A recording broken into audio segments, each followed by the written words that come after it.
And I hope you have your pen and paper equally to take note for Thursday's conversation, where we're going to be looking at Karamoja, the security question. My name is Priscilla Regina Naluoga, and welcome once again to Morning at NTV. In case you have just tuned in, we continue to have conversations that are of national concern and importance, and then thereafter reflect on our daily lives. Now, the situation in Karamoja region has been one that is in the spotlight and been wanting, for one, increased number of murders, but also the cattle raiding that is never ending. So you get to see that this is something that has appeared to go back way into time, 15 years ago. And this time there is some vengeance in the publicity exposures fueled by the rise of social media platforms that have gotten to actually expose the violence of what is happening in Karamoja. We're talking about unleashing of rustlers, reaction of security forces, and so much more. So here to speak to us about this and more,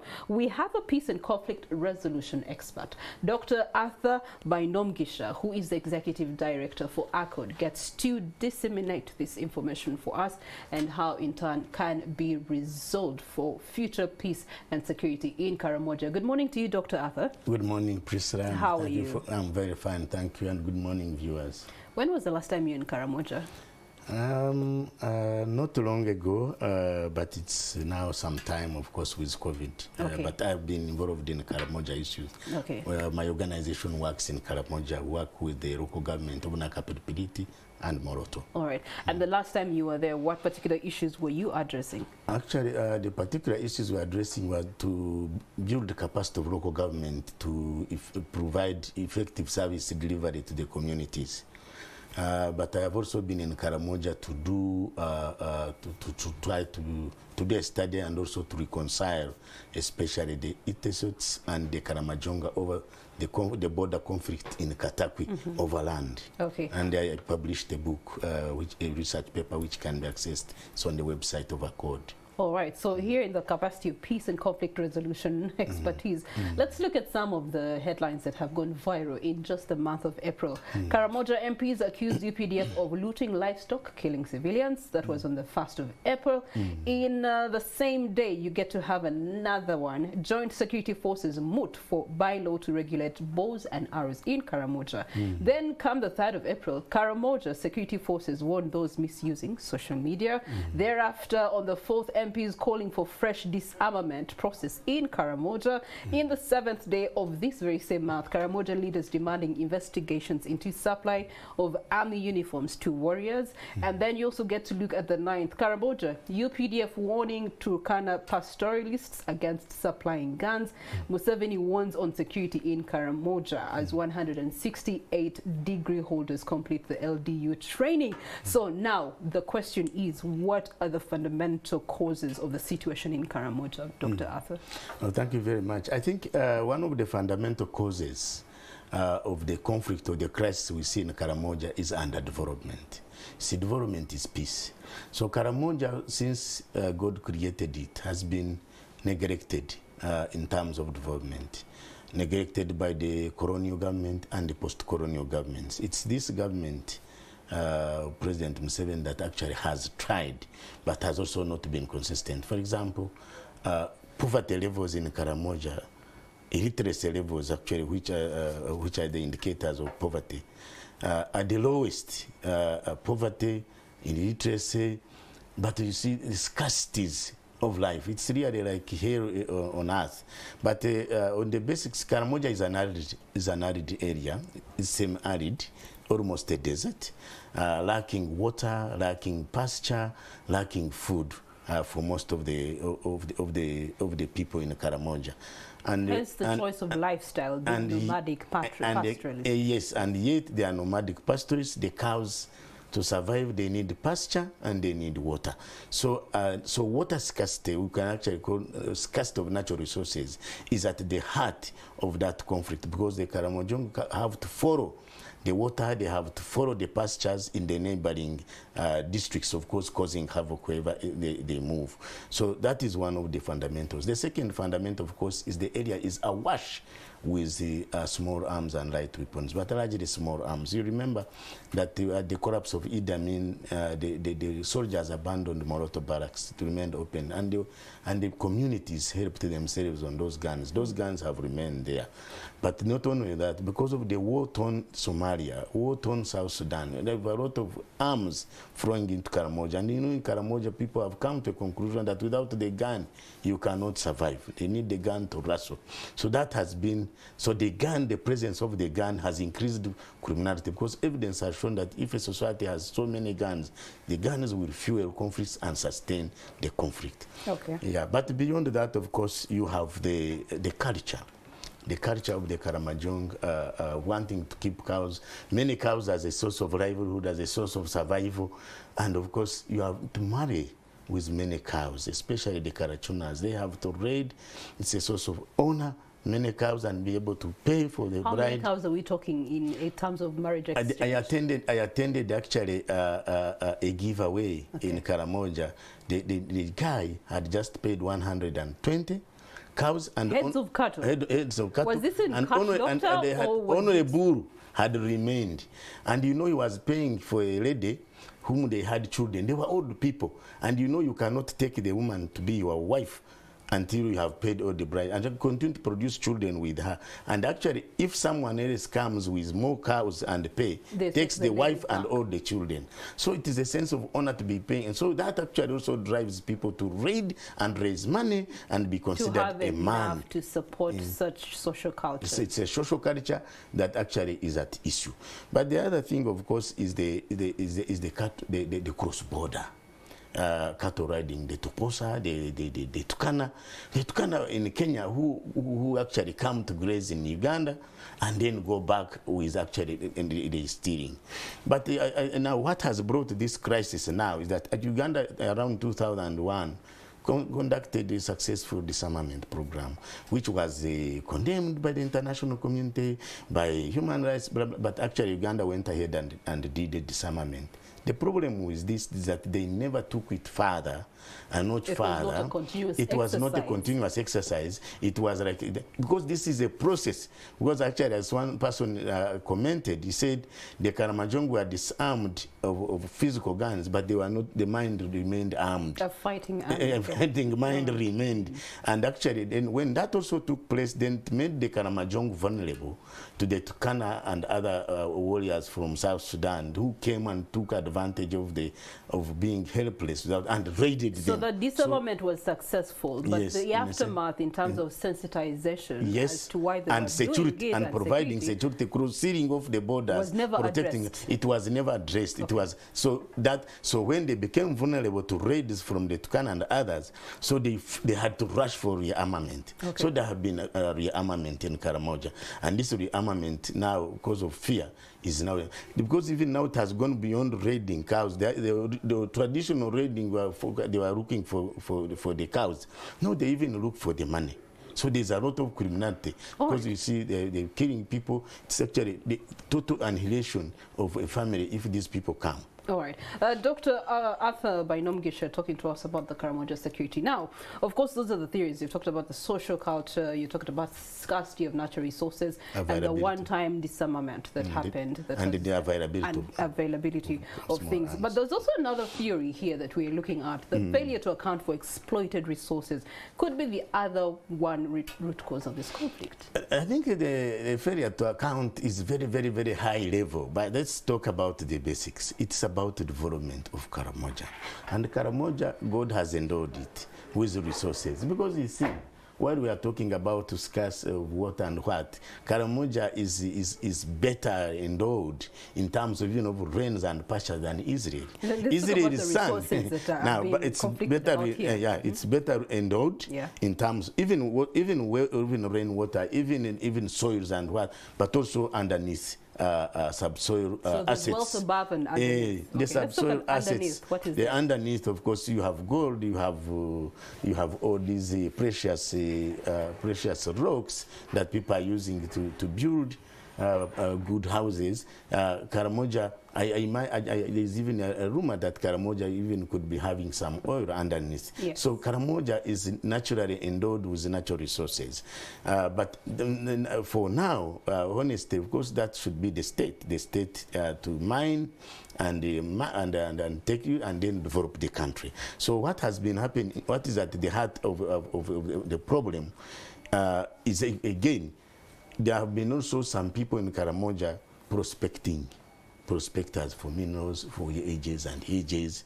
But some of the people think that through this prospecting, encroachment on livelihoods, and so the locals have to defend themselves against those prospects. Yes, they see prospects for, I'm talking about for minerals. Yes. That never end. Yes. So that you can start exploiting gold and this, and then the people get royalties, get to benefit from the proceeds. But I think that has to do with development. I think let's say that the government of Uganda has a responsibility for causing serious development in Karamoja. And for me, Karamoja cannot be ignored. You know, Bote remarked and said Uganda cannot wait for Karamoja to develop. But I think Uganda has a responsibility to enable Karamoja to develop, because a developed Karamoja contributes to the entire development of the country. So Uganda, the government has an affirmative, must come up with a Marshall Plan. Okay. An affirmative action to develop Karamoja through providing education, schools, hospitals, roads infrastructure, skilling of the young people. Those Karachunas, they don't need university degrees. You can skill them to be able to work as mechanics, as welders, and provide jobs. But you can also do irrigation. That it is another place. You can actually turn Karamoja into a food basket for this country. And actually, where development has come, peace bursts out. Okay, all right. But let's look at also the current violence that we are seeing in Karamoja. Could it be a sign that there's been previous interventions that have failed? That's what I've just said, that actually the disarmament which looked successful failed, in the sense that government never deepened it, never followed up with development. But secondly, I think there has been some allegations, and we needed to confirm them, of the economic agendas, some profiteers of this violence. We call them entrepreneurs of violence. Could it be that some of our soldiers could be profiteering from this, and therefore its continuation is very important for them? Because there are allegations that actually UPDF, and while UPDF is credited, and I have a lot of respect for UPDF, human rights, but there could be some elements, because we saw it in northern Uganda, where we had some elements taking advantage of the war. But also all wars or conflicts always give rise to a war economy. And so I think I would advise the leadership, especially of the UPDF, to investigate and make sure that it doesn't tarnish the good image that has been built over time of the UPDF over some elements, fueling it and taking advantage. Because there's an allegation that when they recover like 200 cows, maybe they report about 150 disappears. And if that is the case, so someone who is benefiting from that will not want this to end. And therefore, it may be important to change commanders, to change the leadership of UPF there, to put more restrictions and oversight over how disarmament is done. Because disarmament also must respect human rights, because the most important resource for any country are citizens. So disarmament, because we see that the Karamojong find themselves in this situation of survival for the fittest. But that can be changed through development, through love and respect of human rights. And so UPDF must check the way this is conducted, that we don't violate fundamental human rights, but also government supplements this with real development, okay. And then peace will. Dr. Bainomugisha, you have made recommendations of what government can do to actually extend development to the region of Karamoja. You've talked about skilling, you've talked about educating them, yes. And so many other recommendations. Yeah. But you're looking at people who are by nature, they are pastoralists. And it sounds like what you're recommending is going to be taking that element away from them, which would then make them a different people. And that change, we both know, no, is not going to happen under the sun No, because by nature they are pastoralists. So instead of attempting to turn nomads into farmers, into educationists and whatever it is, other solutions that you're coming up with, can we have a place where we can actually build a pastoral economy instead of attempting a non-pastoral economy for these people? No, I think you have given up very fast that people that they were not born pastoralists. The circumstances around determine the occupation of the people. But until the circumstances change, now the circumstances they're changing. And I will give you an example. I will use our area where I come from. I come from Ankole, and to be specific, the people of Churhura. They also they are nomadic pastoralists before, but they were following water and pasture. And so when you, but today they are settled modern farmers. How did that come from? Provide that thing that they are looking for, water.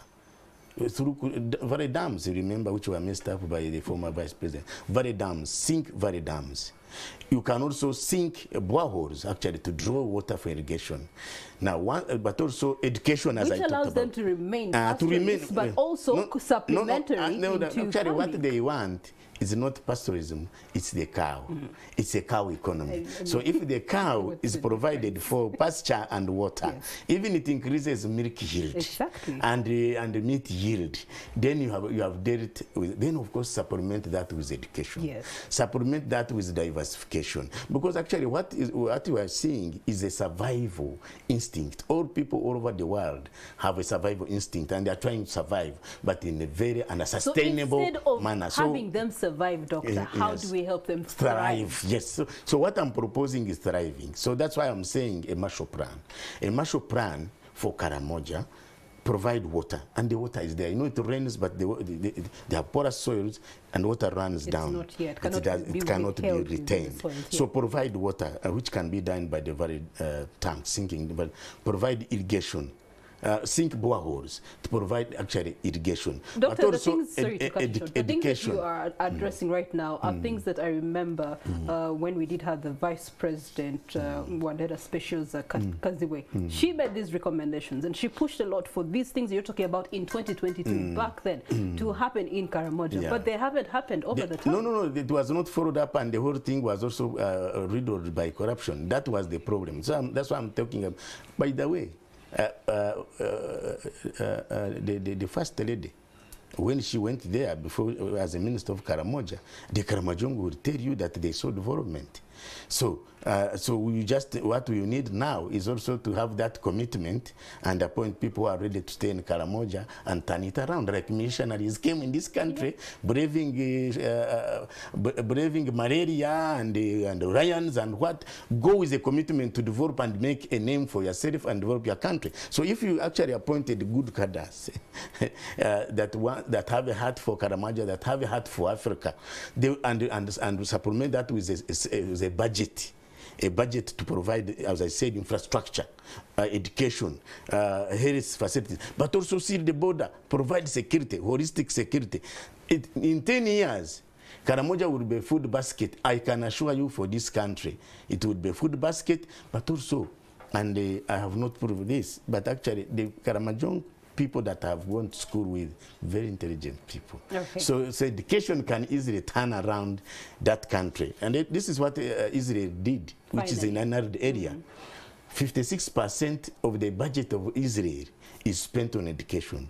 And because of education, science and technology has evolved. And most of the innovations, technological innovations in the world that you hear is in Israel. Israel now is a net exporter of agriculture from sand. All right. So Karamoja can follow suit. Okay, so Karamoja can follow suit. While many have over time said we won't wait for Karamoja to develop, I'm pretty sure with Uganda, our government and our security forces, we can enable Karamoja